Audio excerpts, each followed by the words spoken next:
Welcome to Be On It. This is Jessica and Debbie, episode 8. Hey, Jessica, what's going on in the Beehive today? Hi, Debbie.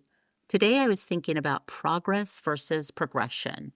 According to Webster's Dictionary's definition, progress means to move forward, and progression is the action or process of progressing.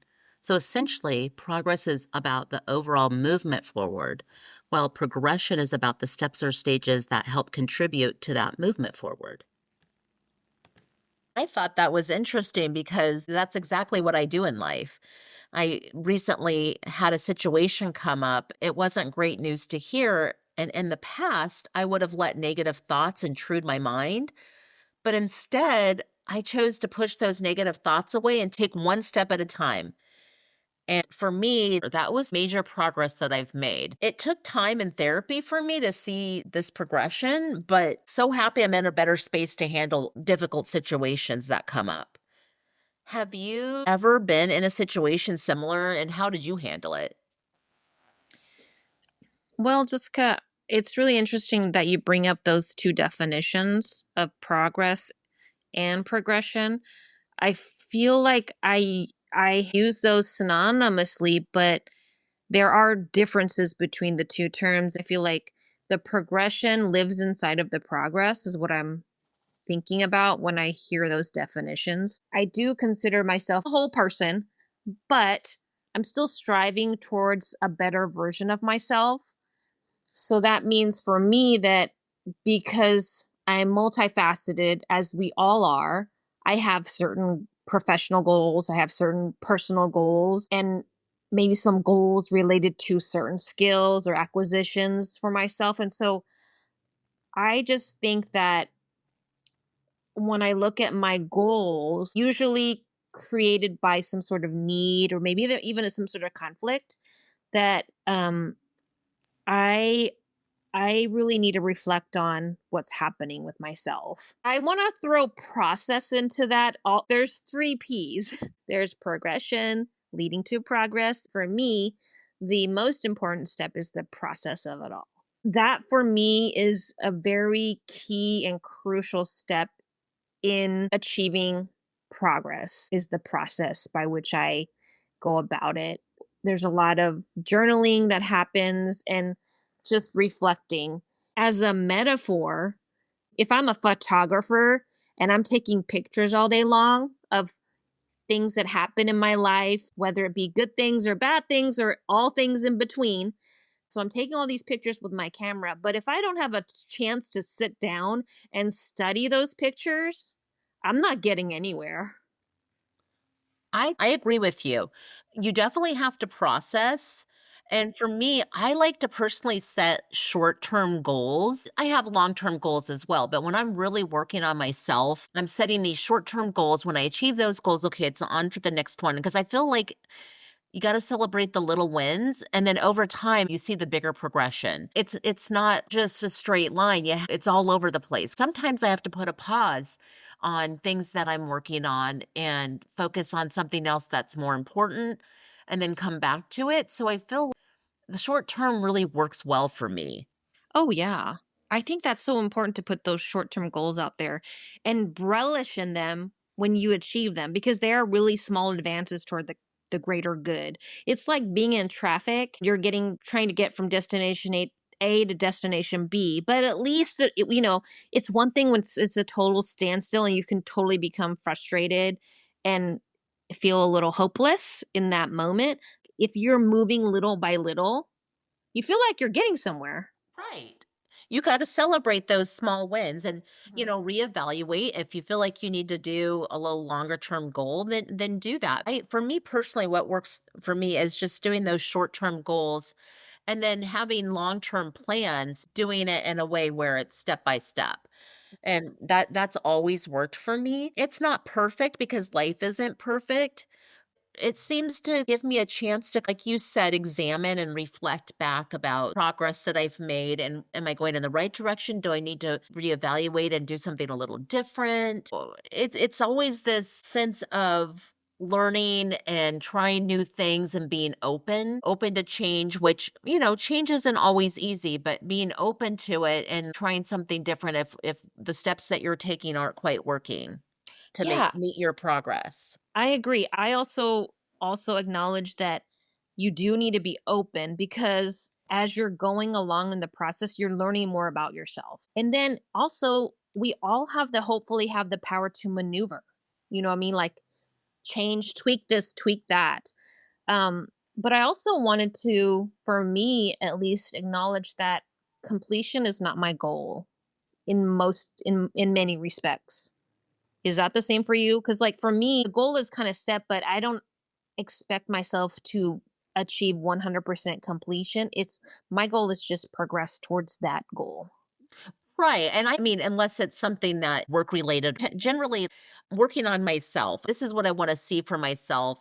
And here's how I'm going to go about it. If it comes to like what I'm eating and I'm watching what I'm eating, like a weight loss goal or like a food goal, those are things that I will do short term. I'll just be happy when I feel comfortable.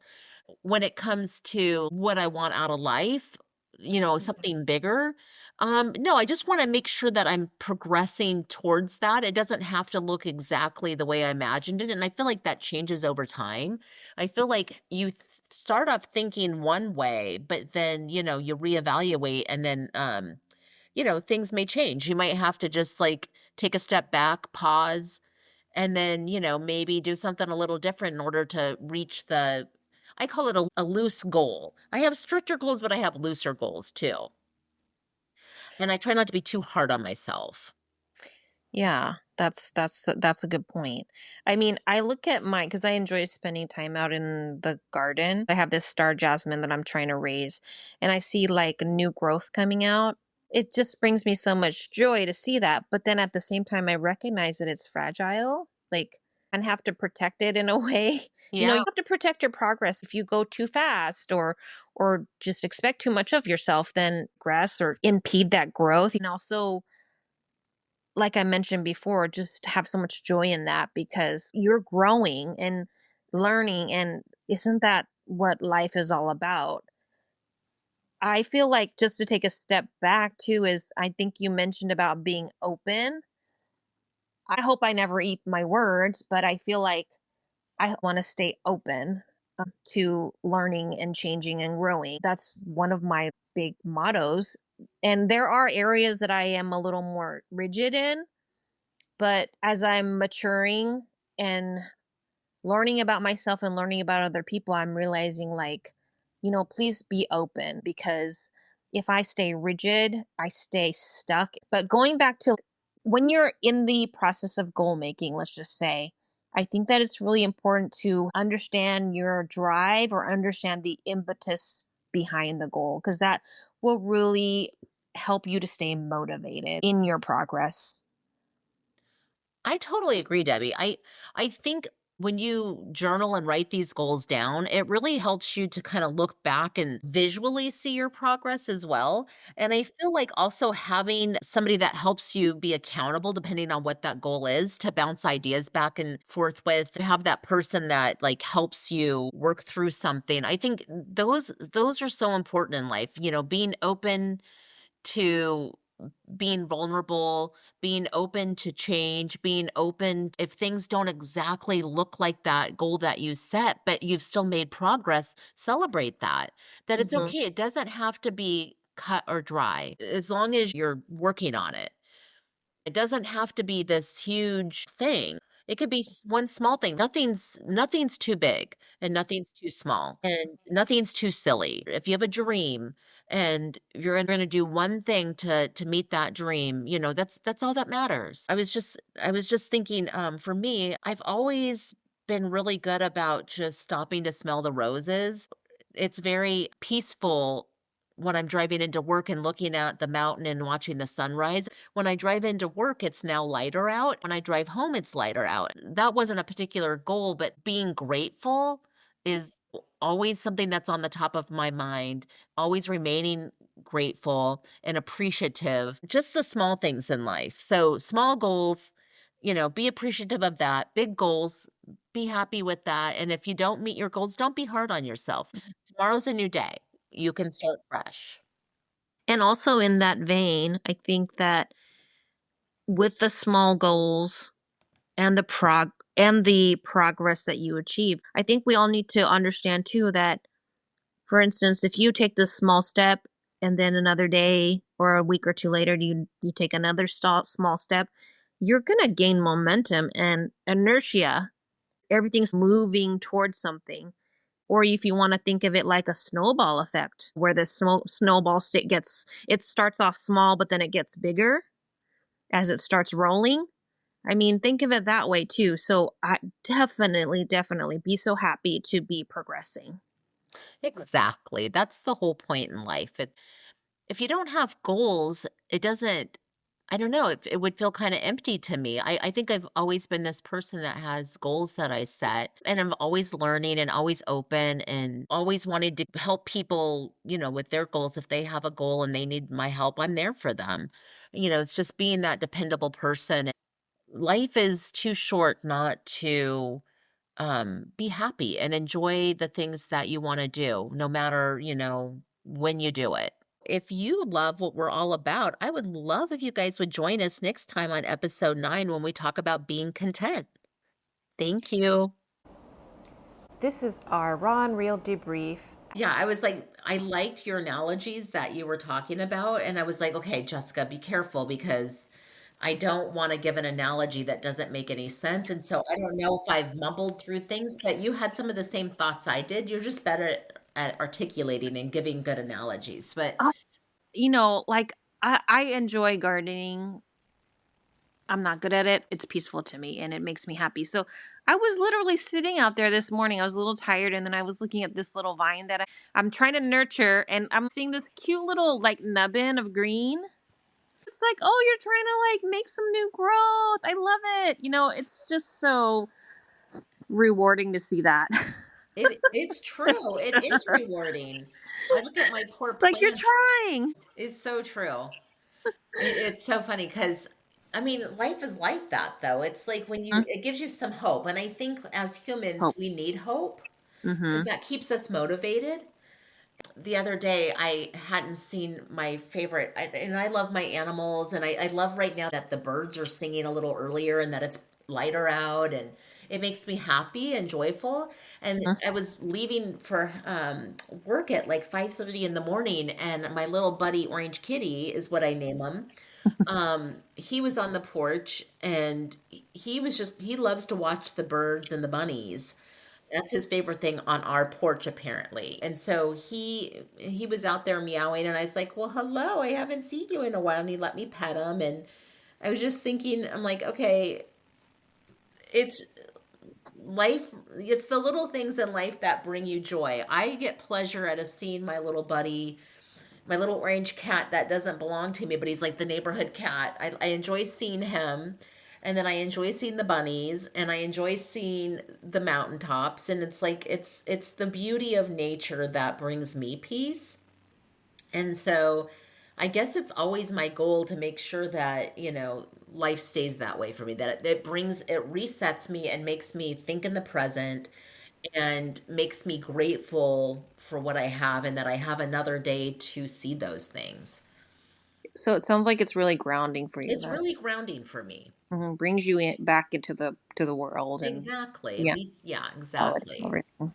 And it always has. That's always been something that, I've always enjoyed doing. And I've tried to instill in the kids too.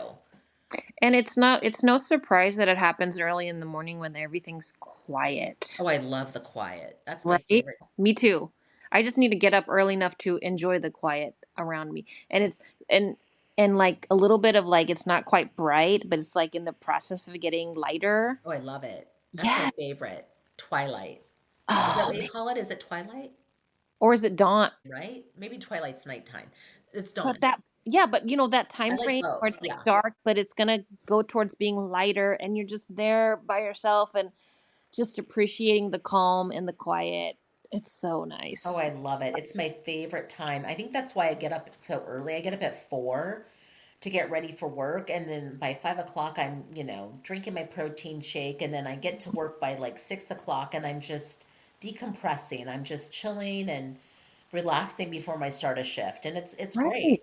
I think I That's need that. Yeah. You do need that, because you don't know what is going to happen in your day, and you need that like fresh start, that fresh slate. That me time is valuable. Before I'd give it away, and now I really value it and savor it. Mm-hmm. It's so It's great. important. Exactly. That's what it is. That's the key word is savor the moment. Yeah, it's so true. We got to do more of that. It's true because I think people get busy in life. I think they forget. They're like, I don't have time for that. No, you do. Or I'm sleeping in. Or I'm gonna be scrolling on my phone and like there's this beautiful sunset and they're on their phone not paying attention and they're missing this gorgeous, beautiful sunset that's been given to us. Well, that's why I felt like the photograph, taking photographs, you're the photographer and you're taking the photographs. But when we don't sit there and look at the photograph and think about what it means to us, we'll evaluate it. And I need to do more of it is to savor those photographs because by spending time with them. Right. It's true because it's all a learning lesson, the good, the positives, the negatives, all of it. Like Hmm. how do you grow if you don't examine like some bumps in the road? Like how do you learn from that? Like you're going to make the same mistakes over and over again if you don't learn from those. And also, I feel like the more you do them, the more they become a part of your daily practice. Yeah, it's true. It's like very centering and meditative. I've always done that and I really have always enjoyed it. And I definitely enjoy the quiet. And I like the evening time too, where Oh, it's me like, too. oh my Hmm. gosh, the stars are starting to come out. Oh, yeah, love it. Thanks for Well, bringing guess that up. and guess what? We get to do that hopefully every day. So we have, if we don't get it done today, and we just are realizing we need to savor the moment, guess what? We have another opportunity tonight and another one tomorrow morning. So That's right. And that's get at important it. in life. It's like, open those blinds, get the sun rays on your face because in the Pacific Northwest, it's far and few between that we have some sunny days and we need that extra vitamin D around here. So it's like, enjoy it while we can. Exactly. We are all about community. Join our community by following and subscribing to Be On It through YouTube, Instagram, and of course your podcasting platform so we can continue to bring Be On It to you. Just so you know, this is for entertainment purposes only. We are speaking from our lived experiences and are not licensed therapists.